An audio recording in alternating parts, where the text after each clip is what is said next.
up your frozen dinners, grab your TV tray, and settle in for another episode of the Plus Platoon, your podcast for all things Disney Plus, brought to you by Disney Plus fans. Watch along with us every week as we cover all the new, the old, the good, and the bad on Disney Plus. So put down that remote, don't touch that dial, and welcome your fabulous Plus Platoon host. Hey everyone, welcome to the Plus Platoon. We're a Disney Plus fan podcast that gives honest, spoiler-filled reviews of movies and shows on Disney Plus. We look at new releases, coming attractions, and we'll even go back into the vault to revisit some of the classic Disney that's on the platform. Make sure you're subscribed and you will never miss a moment.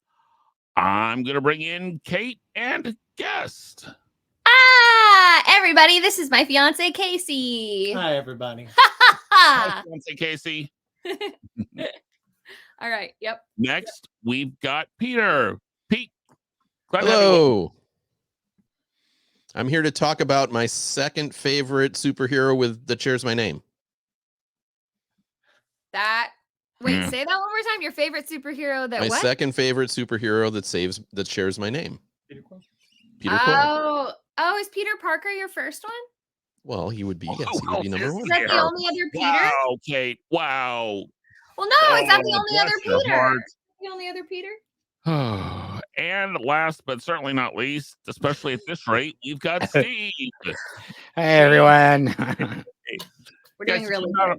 If you've not already, please like, subscribe, share. We are on Facebook, Twitter, YouTube, everywhere at Plus Platoon. That way you'll never miss any of our episodes. We've got some fun ones coming up. We sure do. So, now this week we are doing two big shows. We've got a Marvel movie coming up, and we've also got the end of the Mandalorian season 3. But because volume 3 of Guardians of the Galaxy is getting ready to come out, I think next week, we went back and watched Guardians of the Galaxy volume 1. Now, We sure did. I had never seen this movie. No, I guess don't not surprising. like that, Casey. Now, part of the reason I'd never seen this movie is because I was told for the Guardians Christmas special, I didn't have to watch any of the other movies to get the Guardians Christmas special. Y'all lied so hard.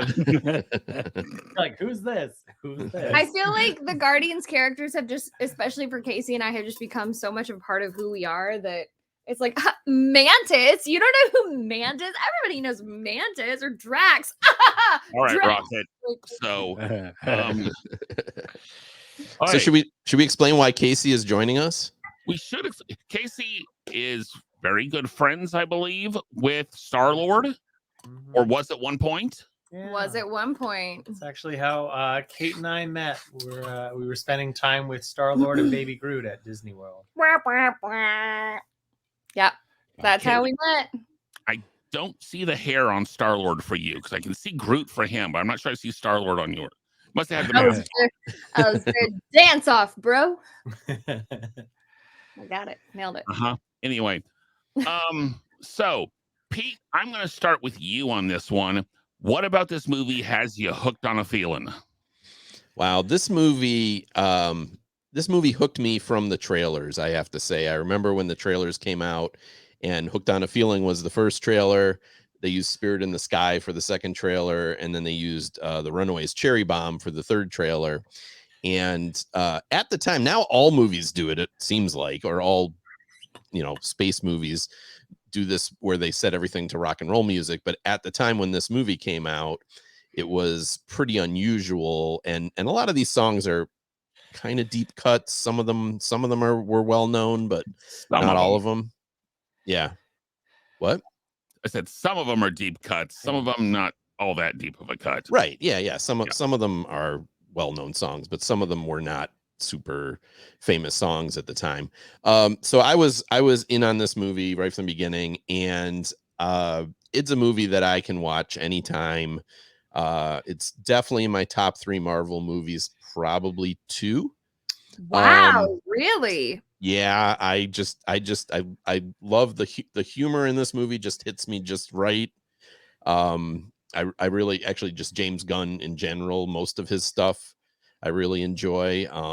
And the Suicide Squad movie that he did recently, even though the movie's completely nuts, is a lot of fun, but very, very, very violent. Definitely not for Disney Plus, but That's DC, right? Is Suicide yeah, that's Squad it. DC? Okay. Yeah, well, he's now become the I don't think CEO is the right term, but he's now in charge of all of DC with another guy.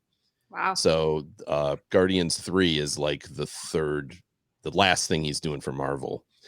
But anyways, so I love the characters in this movie.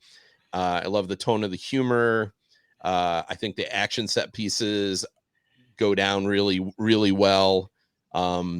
Effects still really hold up. This movie really holds up for me. There's one thing that didn't work initially all that well, and I'll bring that up in the next segment, but I don't have much negative to say about it. I got the soundtrack for this movie when it came out and everything, so it's this one's a fun one for me. So what about you, Steve? Do you enjoy it? Unlike you, when I first saw the trailer for this, I thought, what? This is not going to do well, and thought it would totally bomb. But then I ended up seeing it in the theater, ended up loving the movie. Thought it was funny, loved the music, very enjoyable. I haven't seen it in a few years, so watching it this past week, enjoyed it again. Like you said, the quirky humor. I grew up in the 80s, so the music brings back memories. What you call that? You have Groot, you have a talking raccoon. And then Rocket Drax is great. And then Drax's dry, total, literal take on everything just cracks me up all the time. So, yes, I'm excited to see Volume 3. Derek, what do you think? As everyone said, the soundtrack was great. Love the soundtrack. This is kind of the music that I grew up with. Some of it's a little new for my tastes almost, but the humor, especially in the second half, I thought worked a whole lot better than the first half. I thought the first half, some of the stuff with Rocket was trying too hard. On the establishing that character, all of a sudden it became we have to know he's angry and sarcastic, and they tried too hard at the beginning, where some of the jokes just flowed more naturally in the second half, I thought.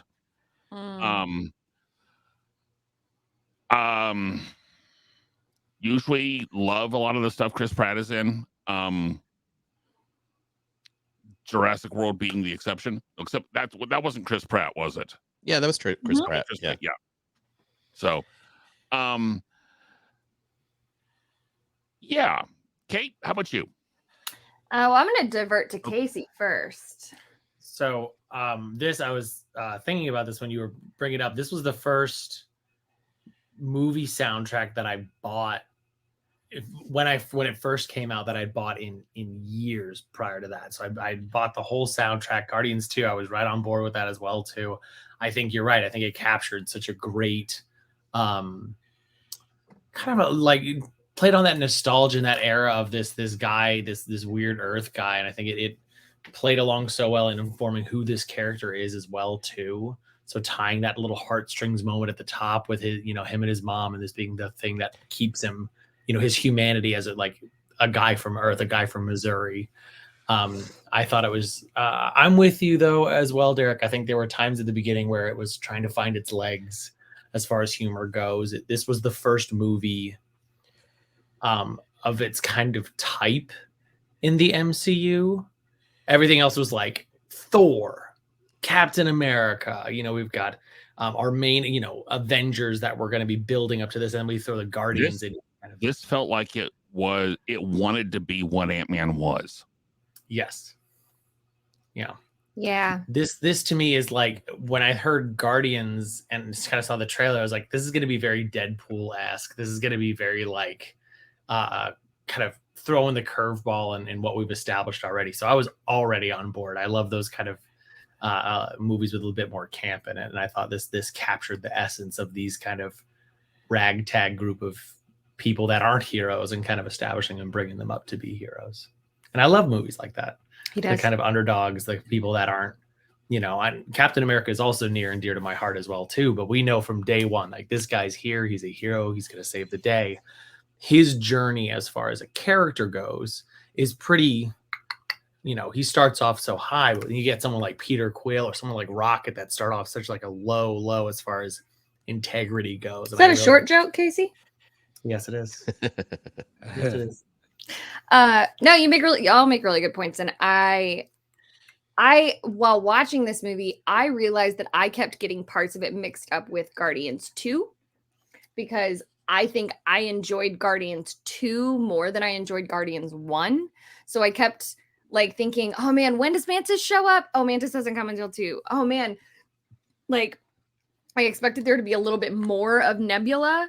I was mixing movies in my head when we went back and watched this, but there are some, like, I think you're right. The Guardians of the Galaxy, even when they show up in the MCU, people are like, who are you? Like, Star Prince? No, Star Lord. Like, it's almost just, they're kind of the butt of everyone's jokes, and yet they're the ones who save the day. Mhm. You know what I mean? So I think Groot will always have my heart. Rocket's hilarious. How they layered in the characters that kind of introduced them Yes. a little at a time. And Yeah. when the fight went down on Xandar. Xandar, when you finally got, you got Rocket, Groot, and Gamora kind of thrown in all at once, more or less. It was still cool to see, okay, now we're adding this villain here, and it kind of piecing all this little ragtag group, I thought was a really cool We liked direction it. from James. Yeah. We liked it. What's up, Derek? Okay, so in Endgame, Mhm. Yes. is when they go back and like you have when Nebula is still bad, is that from in this movie? Yes. Yes. So what? Yeah. Okay. The timeline they go back to is the beginning of this movie. Okay, that's what I thought. I was just, Yeah. And I will say, having ridden the Mission Breakout in California Adventure makes now I know where that's from, because it was the Collector and all this, and I'm going, okay, sure, cool, great ride, awesome music. Now I understand where it is in the story.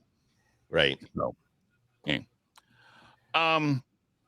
Steve, I'm going to start with you on this one. What should have tried to escape from this movie? Ronan. I did not Oh, you like stole Ronan. mine. I did not like Ronan as a villain. I know this movie was totally set up to introduce Thanos as the big coming villain. I think they'd have done a better job to focus more on him and have the movie end up with him still being out there, not winning or something. But I guess not care for Ronan. It was just like the typical, I'm crazy, I'm taking with power. I have all this power, then I get defeated, and just I did not like him. As I was reading online, it made me crack up. A giant Smurf with a hammer. Okay. Casey, you guys go next. What didn't you like? I don't know. I really like this movie. I think this movie has a very special place, not just in our watch of the MCU, but I think in our lives as well too. So it's hard to look through it through a critical lens in some aspects. I think, if memory serves, the kind of there's a part right after the breakout. There's a bit of a lull that I thought kind of, why are we here? Why are we going through? There's some lulls to it. There were parts where we were kind of like, okay, we can keep going now. But I mean, this didn't have any, to me, didn't have any like blaring, oh, this is so boring, or oh, I don't like this part. I mean, it makes you laugh. It also hits at the heartstrings. Yeah, I also liked seeing a lot of places that we hadn't before reintroducing or introducing like nowhere as a location into the MCU was really cool. Seeing Nova Prime and like the Nova Corps being introduced in this aspect was really cool as well too. Going to Xandar, all these places that I'd read about growing up and what have you. I was geeking out about this movie, a lot of it. We don't have a whole lot that I had. We don't have a lot negative to say. Yeah, it really was the first space oriented movie. I mean, because even with Thor, he was kind of, I mean, it was Earth and Asgard, and that was kind of it. And this was the first movie where in the MCU where we got like space travel and all these different planets and everything. So Steve stole mine, I think, and I think because they had to introduce us to 5 main characters plus a few minor ones, Yondu and others, the Nova Corps and everything like that. The villain here is really a bore. He's he's just a bad guy. He's got his motive. They don't really develop any kind of motivation other than somebody killed his family. I don't know, but we don't really feel for him at all or anything like that. So I think that's a failing. And I do think, having watched it a number of times now, Peter Quill comes off. I think he improves as the movie goes on, but he comes off probably as more of an, I'll use the term he uses. He probably comes off as more of an a-hole. The more I've watched it. And he eventually, he's an a-hole with a conscience, I guess. But that doesn't really, that really doesn't come through till closer to the end of the movie. And, so maybe he's not the strongest lead character, but honestly, in general, it's kind of a case where there's these 5 equal lead characters. Maybe Groot's a little bit less because he doesn't have much dialogue, but overall, I said I like this movie so much. That's really a minor criticism. The biggest one would be that Ronan is completely uninteresting, and he's even the villain in another movie where he's also completely uninteresting because he's the villain in movie. He's the villain in Captain Marvel, or one of the villains in Captain Marvel. So he shows up again, which that movie takes place earlier. So, well, I would hope so. Yeah. So no, they don't resurrect him, but. So Pete, if Peter Quill wasn't the main character, who would you make the main character out of the other Guardians? No, I think it's the right place. He's the right one to have as the main character, because you want to have a human as the central character, to have somebody that you supposedly, you always want to have a character in a movie where you identify. You got something broken there, Derek? Yeah. I was gonna say, you need a little help there, Derek. I didn't know how this machine worked. Sorry. The safety must be on. So I think he still needs to be the central character, but as I said, I think he's not.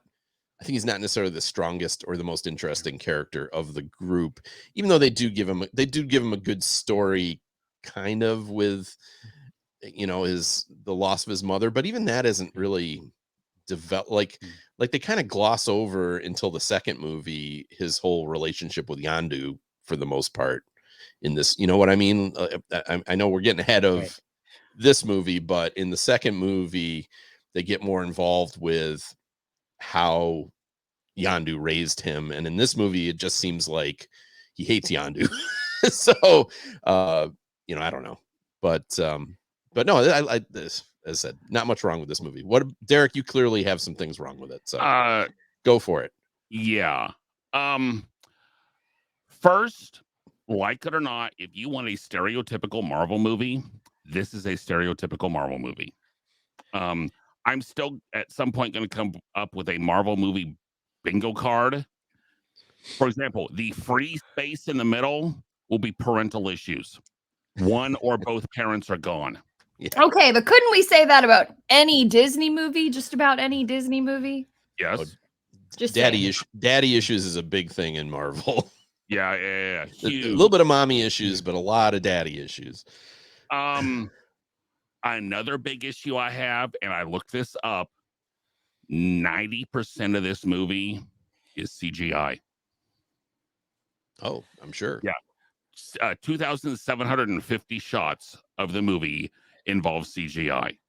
Because let's face it, I mean, anytime there's rocket, that's definitely CGI. Lots of the backgrounds are CGI, and you can tell to the point of the fact that Gamora was practical makeup made her stand out so much that the CGI was it got to be a little much. I have always been one for more practical effects than the CGI, but it because at some point a lot of the CGI looks like you're watching a video game, which for better or worse, it looks like you're watching a video game. As I said, now the kiln was a practical set though, because they talked. I remember at the time the movie came out that they built that's the space prison. Yeah. But that was actually a practical. That was like one of the bigger sets they'd ever made at the time. It was a practical set. Yeah. That's Kate. Oh, I was gonna say, if I can, the cut and paste typical Marvel movie. I think you're right. I think what they found about this movie is like, oh, if we focus so much more on the humor and the charm, this works really well. Because if you were to compare this to, say, like the first Thor movie directed by Kenneth Branagh, brilliant director, brilliant actor, but you can compare the tones of these two films, definitely a little bit more serious, being Thor, even the character Thor being taken as more of like he's got a couple witty things that he says here and there, but he's definitely more of a grounded, serious character versus, Taika Waititi's Thor.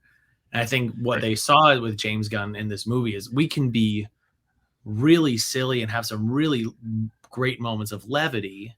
And I think that became the Marvel humor largely off of, I think, Iron Man. And I think this movie kind of proved like, oh, this is a formula that works when it is done well. Agreed. Absolutely. Kate, you nailed it. There were sections of this movie that were, especially after they break out of the prison, that were slow. They could have cut about, from the first half, they could have cut about 15 minutes of the movie, realistically, and not lost much. I don't know. It was, it was a typical Marvel movie, for better or worse. If you like typical Marvel movies, you probably really like this one. If you don't like the stereotypical Marvel movie, this is a stereotypical Marvel movie. Yeah. I would argue, though, me always being the positive one, I would argue that when you get the scenes after they break out of the prison, that's when they're kind of, because we have to have that transition from. I think the slow time was before they broke out of the prison. Oh, that could be. I was going to say, because to me, we needed, once these people are together, we need to kind of come up with a reason for them to stay together and for them to eventually develop I'm going to say begrudging friendship. I don't think they're all necessarily the best of friends by the end of the movie, but they kind of feel like they want to continue to work with each other. Yeah. But so I do get this. I'm trying to think like where before the prison is slow, because there isn't really that much there. It's just the whenever Rocket's, the one where Rocket's trying to track him down and Gamora is trying to attack him. When they're on Xandar. Yeah, that got long. The whole bit with Broker. The multiple, because how many times are, okay, you've got her, okay, she breaks loose and runs. Okay, now you've got her, okay, now she breaks loose and runs. And it's just one of those, okay, we get it. Yeah, I didn't think that's. She's really good at breaking loose and running. Yeah. I mean, realistically, that's what it felt like. That's Um, fair. so Kate and actually Casey as our guest, I'm going to start with you on this next one. Okay. So on this, he had a tape from his childhood that he had played over and over and over again, and he kind of used it as the soundtrack of his life. Everyone has songs that, or most people anyway, have songs that knowingly or not, they kind of use as touchstones or moments that if you're in this moment, you almost kind of hear that song, or looking back, you can say, yes, that song would have been great. Casey, what are a couple of the songs that are on the soundtrack of your life? The first one coming to mind is Queen's "Don't Stop Me Now." Okay. I think, yeah, exactly. Even just like saying it, you immediately like it's just such a forward driving. It's like I'm moving forward. Whatever's happening in my life, whatever's going on, the good, the bad, the ugly, I'm going forward. I'm not stopping. And that's always been kind of a fun motto in my life, and really touched home for many years. I also really enjoy "Take on Me," but the Real Big Fish cover. Oh, nice. Yeah. Those would be my two. My two would be the song St. Elmo's Fire from the hit movie St. Elmo's Fire. I love that song. I have loved the first time I ever heard that song, I was walking through the tunnels of the Magic Kingdom, and I was like, what song is this? It's great. So that's definitely up there. If you ever want to see Kate drop everything and just start like shouting and singing and dancing, St. Elmo's Fire is the one. Well, there's no lyrics to St. Elmo's Fire. Yes, there is. Yeah. Oh, yeah. I can't think of what they are, but blazing sky, please. Oh, yeah. But there are no lyrics to St. Elmo's Fire. Other than that, anything by Celine Dion. Oh, okay. Anything by Celine Dion. If you want a one-woman show like that, I promise you will be a crowd pleaser. Put on some St. Elmo's Fire and follow it up with All Coming Back to Me Now by Celine Dion. Like, just perfection. All right. We need to talk about our taste in music. Pete, your turn. At least you didn't mention Sleepless in Seattle. Yeah. Which I do know the entire soundtrack to, and I do own the soundtrack to that, to the 1990. Pete, what's your song? Take some time out. You know what? I was actually trying to think of a Queen song because I was such a big Queen fan when I was a kid, and I wasn't so much thinking "Don't Stop Me Now," but I was thinking either "We Are the Champions" or "I Want to Break Free" as Queen song. But then the song that like I always like really loved this song, and I felt like little bit like my anthem. Not anthem, but like my personality, when I let my personality out, is "You May Be Right" by Billy Joel. Okay. So you may be right, I may be crazy, but so those would be my two. What about you, Steve? I went for the first one I would say is "Shout" by Tears for Fears. Nice. Just remember that coming out. And then I was thinking, Guardians movie. And the other one came to my mind is "Everyone Wants to Rule the World," which cracked me up. And then I'd say Bon Jovi, big Bon Jovi fan, so "Living on a Prayer." And the other one that really cracked me up, though, was a big hit among my group of friends, was "Footloose," which has Kevin Bacon, which has a tie-in with the Guardians of the Galaxy. Also a fabulous movie. Just gives a great, good feel song. Yeah. I would also like to add in "Vienna" by Billy Joel as well. Okay. A solid song. Go ahead, Derek. See, for me, I went a lot more, honestly, a lot of Disney songs. I I mean, Hakuna Matata is always great, especially because that's how I need to try and think about life, because I'm so naturally not that way that I do need to think about that. I gotta go with some Aerosmith on this one. I gotta go Dream On. Not just because it's my wife and I's song, but it's the dream until your dreams come true. And knowing that at this point, some of them have come true, some of them have not come true is hard. But the song that anytime I hear it, I will smile. It soothes me. It puts me in my happy place. And Pete, you're going to roll your eyes at this one. Is the Baroque Hoedown from Main Street Electrical Parade. Oh, The what? Baroque Hoedown. can I mute Derek? Nope. The Main Street Electric Parade song. Oh, I never knew that was called the Baroque Hoedown. Yeah. Yeah. So just because of I have so many memories. We have actually one of the LPs from the old Disneyland records that my brother and I basically wore out because we would listen to that downstairs while we were playing baseball and breaking lights with soft baseballs and everything. We broke so many light bulbs downstairs. But anyway, if I have a hard day, honestly, I'll usually shut off the lights and play that song.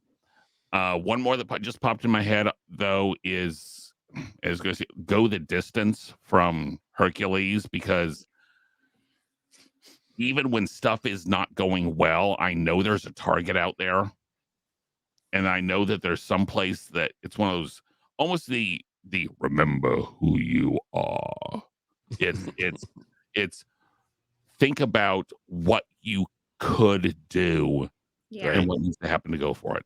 So I love it. Actually, I'm gonna pull Gina up for this one. Gina? This is a deep episode. So that's funny though. I got to tell you, I am Steve because Shout was my song when my air conditioner broke in my car in 1996. I was like, Shout, you just want to get it out. Yeah. But Okay. my others. This isn't Shout by the Isley Brothers, is it? No, it's the Tears for Fears. No, it's Shout. Tears for Fears. Let it Let it all out. Yeah. These are the things I can do. Yeah, when your air conditioning breaks in the middle of summer.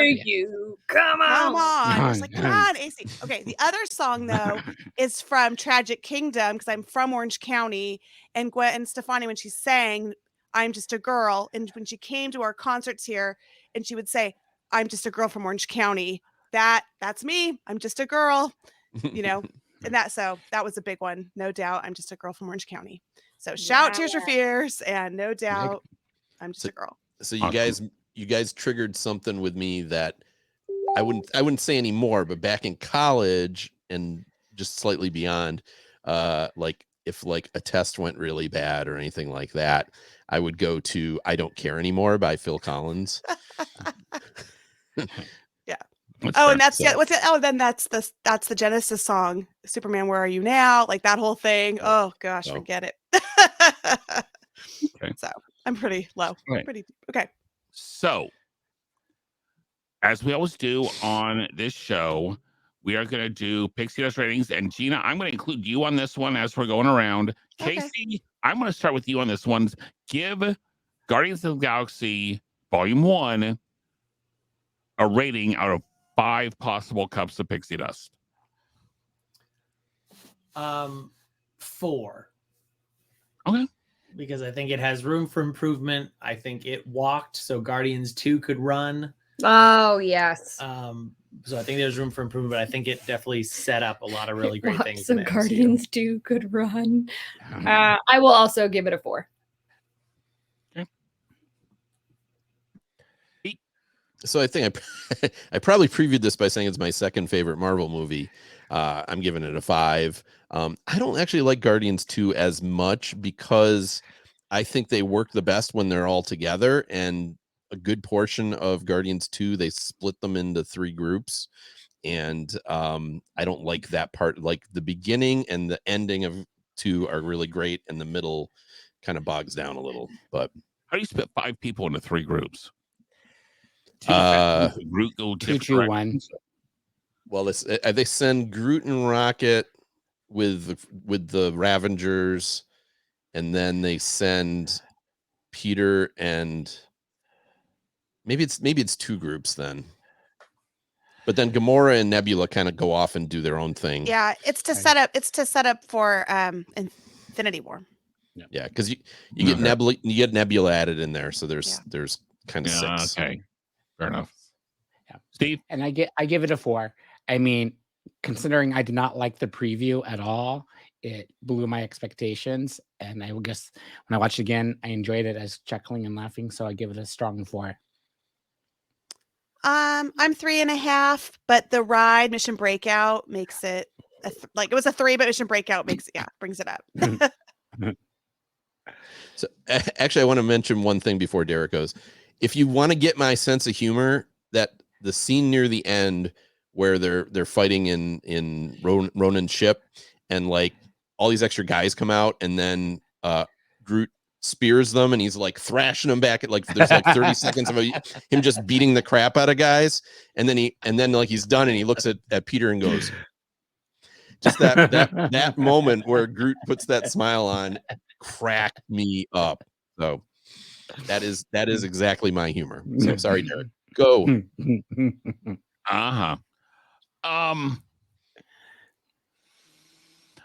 I will admit I'm stuck between 2 ratings on this one, so I think I'm probably going to go with the higher rating and give it a 3 for me. Wow, that was unexpected. Actually, that's what I expected. Mission Breakout brought you up a little bit. That's why Mission Breakout. No, the Christmas special brought him up. Can I say what actually brought it up a little bit? Or yes. For me, I went back and looked, and I gave the original Avengers a 2.5, which honestly I will stick with, and I liked this better than the original Avengers. Okay. So, but not as good as Ant-Man, which I gave a 3.5. So I put this at a 3. And what did you give Thor Ragnarok? He didn't like that. 2.5, 2. It's pretty low. I gave it a 2.5. He didn't like Thor Ragnarok. Yeah, I like this better than Ragnarok. Honestly. So now, speaking of things that some people like and some people fell asleep during or can't really stand, we're going to Star Wars, the other big set of our second part of our show. This week we had the Mandalorian season 3 finale, which was chapter 24. Bye, Casey. And in this, Moff Gideon, in theory, dies again, or dies once, or whatever, because in Star Wars, who knows? No, he's dead. Dead is relative, and they could give him spider legs and make him Darth Maul. Or one of his clones could have survived. So who knows? Grogu saves Boba Fett. No, not Boba Fett. Like, wait. Bo-Katan. Oh my gosh. Okay, they all look the same. Okay, it's just a different color. The mask. The mask. Which is a terrible thing to say. He's not wrong. They really do. The mask. I get it. Please don't take that quote out of context. You know, they all look the same, just a little bit. You're good. So then Din Djarin adopts Grogu and says he wants him to walk in the way, and Bo-Katan, even though she loses the Darksaber, ends up being in charge of Mandalore, and in theory it wraps up in somewhat of a neat little bow. Bow. Yeah. But Gina, I'm going to start with you on this one. Did the finale save the season? No, it didn't. None of us saved the season. No, it didn't save the season. However, it did answer my question about Mandalore, and it did give me the conclusion where we have Bo taking her place. Now they just need to come out with a real Mandalorian show, because I feel like now what's going to happen in the future is it's going to be the Din Djarin back to Grogu on their little adventures thing. No kidding. Wow. And we're going to lose what I really like, the true Mandalore story, the true Mandalorians, which is all the Mandalorians together on Mandalore rebuilding their planet. So, yeah, but they're gonna have a civil war because you know it's coming. So that's just, it's going to be between the armor and her. Yeah. Anyway, I hope they don't go back to that though, because there's been so much of that in what they've told of Mandalore before that I hope they just kind of leave it. All there. I wanted happened, and I didn't. Yeah, and I didn't want Bo to lose the Darksaber. Why did that have to happen? Why can't she just have her Darksaber, be the rightful person, and be done? Why did Moff Gideon even have to have that whole thing? No, I actually liked that because they talked about how, and even Bo talked about it, how like it's this stupid symbol, and the Mandalorians are kind of idiots because they're like, you got to have this stupid sword or no one's going to think you're in charge. Well, now the sword's gone and now we don't have, and now we don't have to be beholden to a relic, So I don't know. I know I skipped some people, but that's okay. It's our show anyway. Anyhow, so no, the question is, did it save the season? It's definitely the Star Wars people. Did it save the season? No. Was it a good show? Yes. Was it the best show? No. Bad batches. Okay, anyway. To you, Derek. I just had trouble following it. Like I just had trouble. I kept finding, and I was actively trying to watch it, and I just kept thinking about, oh man, I have to do all these things tomorrow, and I should make this for dinner, and like it wouldn't hold my attention. And you know what? I think here's part of the reason. I actually think that Derek nailed it. Once they put the helmets on, personally, I have trouble remembering who's who. Because a lot of the Mandalores... Because you had the fat guy who died. The dad. You had Bo-Katan whose helmet was blue. Then you had the gal in like the fur. So, but there was What's with that? Even in this episode, I think it was Mando, that the three red people were like, that was Mando, yeah. But like, if you remember, I think it was last week that all the red people were like to this other Mandalorian. And so when they started doing it to Mando, I was like, wait, is this a flashback? Like, wait, did I miss something? So I think that's a little bit of my problem, is because once the big bad, whatever his name was, put on that thing, he looked like Darth Vader. And then I was like, is this supposed to be Darth Vader? And I'm just not realizing it. Like, so I think it makes me have to think too hard. Yeah, no, I get it. And I was saying, this is a show. They did this show fanfare for us Clone Wars and Rebels people, honestly, because Bo-Katan, that blue helmet, we know immediately is her. So anyway, yeah, it's definitely easier. This is definitely a show that works, I think, or this season, I should say, especially compared to the first two seasons of Mandalorian. I think those you can watch and not really have to get into Star Wars lore to get most of it. Particularly the first season. The second season, I mean, you got to know Luke, but Ahsoka. Oh no, you don't, because that's Boba Fett. No, she's in that, but even there, I don't think you necessarily need to know who she is. But this season was so like Clone Wars sequel, Clone Wars Rebels sequel, that it made it tough. It was a very inconsistent season. I was thinking back again, and it made that third episode with the like, what was that, to have this whole episode about this guy? Don't care. That it was the clone setup. Who cares? But it was completely unnecessary. That episode was a total waste. The first episode was almost a waste, and even some of the, I don't know, this was not a good season. I did enjoy our movie. It could have been animated. It could have been animated and thrown at the end. This could have been a hour and a half, 2-hour movie, or 2 1.5 hour. I mean, I could see maybe 3 to 4 episodes out of this 8 episodes. But like just kind of like a Mandalorian movie, and because I agree with what Gina's saying, like the ending of it made me more interested in season 4, because it's like, okay, now they're setting up Mando and Grogu going on these missions, working for the Republic or whatever. That seems like a lot more back to what the series was originally about, as opposed to this season, which has been so heavily into the lore of Mandalorians, which I enjoy, but I don't. This is far and away the weakest. I'm going to say the weakest season of Star Wars television we've had. I agree. Okay, no. Boba Fett was stronger. Weaker than some of the Clone Wars. Oh no. I'm talking about the live action stuff. Boba Fett was stronger. Gina's right. It was just above Boba Fett. The second half of Boba Fett was stronger. Yes, I would agree. And then the Mandalorian sections of Boba Fett were better than this. And Cad Bane. Yeah. Sorry, I love Cad Bane. But I didn't love Obi-Wan, but I'd rather watch that again. I'd certainly rather watch Andor again. And again, I loved the first 2 seasons of this show, and this season was just so. Yeah. I don't have much to add. I liked the episode. I found it entertaining.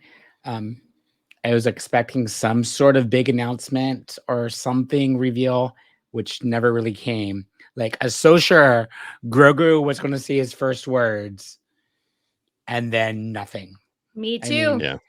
The biggest twist is that Grogu gets officially adopted. Yeah. Which to me is not really a twist. No. To me, yeah. I mean, this episode wasn't that much better than a lot of the others. Had the big fight scene at the end that went on for too long. Per usual. That's usual. That's okay. Just yes, we get it. You're flying back and forth at each other and shooting each other. Congratulations. I still think my twist would have been better, where the armorer is really a double agent type thing. Just because there was no real big twist in this one. Ooh, there's clones. Well, we knew that from a couple episodes ago. Yeah. Ooh, Moff Gideon's back. Okay, we knew that a couple episodes ago. Ooh, they tried to get Grogu. They made them force sensitive because of what they did Grogu. Congratulations. We knew that a season ago. I don't think there were any surprises in this entire series. No. Which, unless you count Lizzo and Jack Black showing up, which was hilarious, but really didn't add. But really didn't add to anything. It didn't add anything, but it was the biggest surprise. Didn't add to anything. Yeah. No, the bigger surprise was Chris Lloyd was the bad guy. Because, I mean, Lizzo and Jack Black being the benevolent king and queen, ooh. Big reach there. Yeah, that episode added nothing. No, but I'm just saying you wouldn't expect Lizzo. Series added nothing. This series added nothing. This really could have been a one. I honestly think this could have been one more episode on Book of Boba Fett.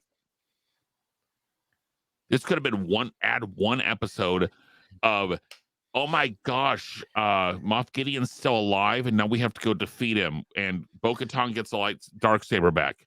Congratulations. I really wish they had not used Moff Gideon, because I don't think he was that great a villain. I wish they would come up with a new villain. Well, unfortunately, those other movies happened. That's the problem. That's the problem we have. Unfortunately, this whole universe happened where apparently we're stuck with 4 main bad guys, because Ahsoka's not going to be any better. Ahsoka, we already know who the bad guy is going to be. And but she's neutral. Really feel, Derek? We've never seen Thrawn in live action. We haven't, and he's really good. He's really good on Rebels. He's a really good bad guy. And we don't know her other adventures because she was neutral for all those years. But who cares? Right. Who Star Wars fans? I care. I'll watch it and I'll like it. I care. Congratulations. I'm like 100% convinced at this point that we're going to cover Ahsoka episode by episode like we did Mandalorian, if it's not any better. I mean, to be fair, we did cover almost every Marvel show. Yeah, and that's not necessarily going to continue either. So, no, we will still cover them. It just may not be every week we jump in with the episode. Honestly, we're going to have to see how Secret Invasion is. It does only have 6 episodes, so it has that going for it, which is nice. With Mandalorian, I will say we never, other than the first episode, we never made it the focus. It was always secondary, and I think thank goodness we didn't make it the focus. Yes. Yeah, for sure. Because if we had made it the focus, those would have been really short, really bad episodes because they would have been like 5 minutes. No, nothing happens in this one. Let's move on. So, okay. Can Gina and I talk about how? Oh, we gotta rate this first, right? Yeah, we got to rate this. So, this season only picks us ratings out of 5. Kate, 2.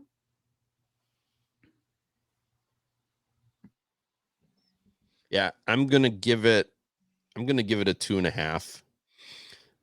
To me, there were some good episodes in there, but as an overall, I kind of agree with Derek. I think if this had been a 2-hour movie, it would have told a tighter story and been better. Like I wanted to see this story, but it could have been done in 2 hours and been excellent. And instead it was done in 5 hours and was kind of dull.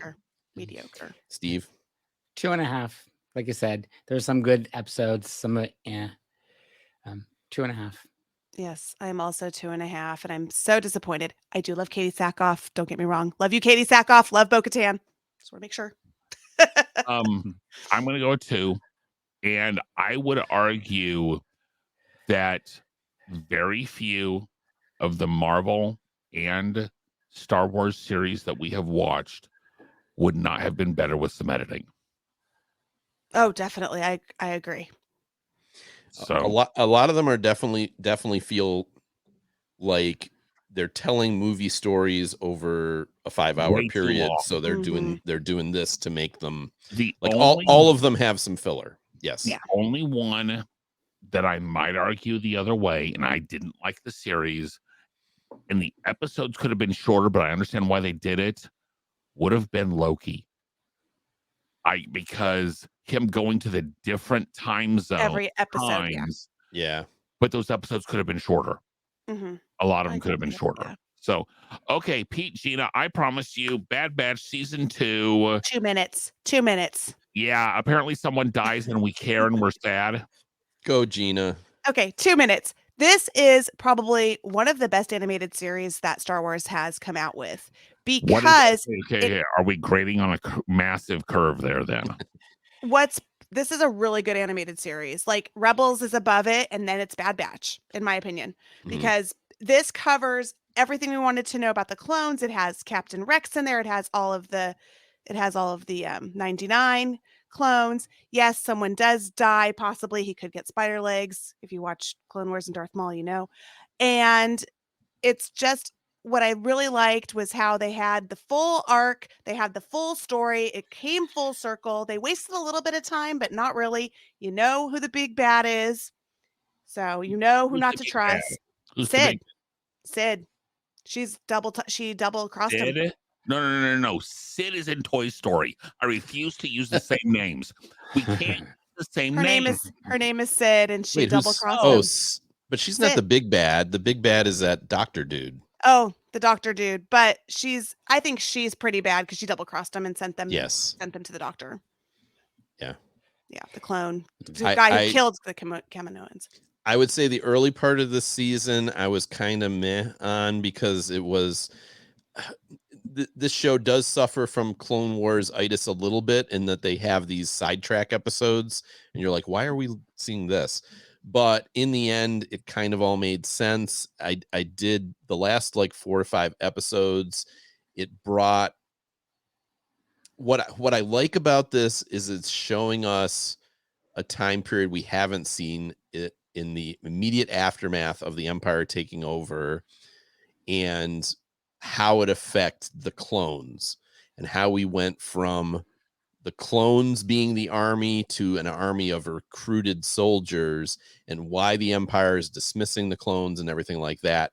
And it makes you feel bad for the clones. You had and it also, you get more emotionally involved in the Bad Batch. And then when you lose one of them, potentially, I still think he's going to come back, but and even like Crosshairs, who in the first beginning, in the first season, he went back to the Empire. Good soldiers follow orders. That's part of it. Because good soldiers follow orders, but then he realized that it didn't work out at Nuremberg, did it? Nope. Yeah. And it still does not work. Not working in Star Wars. Yeah. Well, and I think Star Wars works best when you get into the Nazi analogy a little deeper. Like that's part of what works in Andor. Analogy? Wait, analogy? It was full blown Nazi. I mean, stormtroopers. Come on. Yeah. It is. No, it is 100%. But they don't call them Nazis. But is what look I'm at saying. look at the empirical cog, everything. Yeah. Right. But what I'm saying is like Andor, part of what works so well in Andor was like Cassian, like halfway through that series, he stole from the Empire and they didn't catch him, but he just got caught up in the machine and he goes to and like completely by accident for no reason at all, and he goes to this prison planet and he's basically, you know, this total totalitarian state where he's making parts for the Death Star, and just like that worked so well. And I think the bottom line. But so I recommend this season of the Bad Batch is better. I totally agree with you. Rebels is still the best. This is way better than Resistance or Clone Wars, even though there's some good stuff in Clone Wars. But okay, I'll stop now. We're done. Back to the news.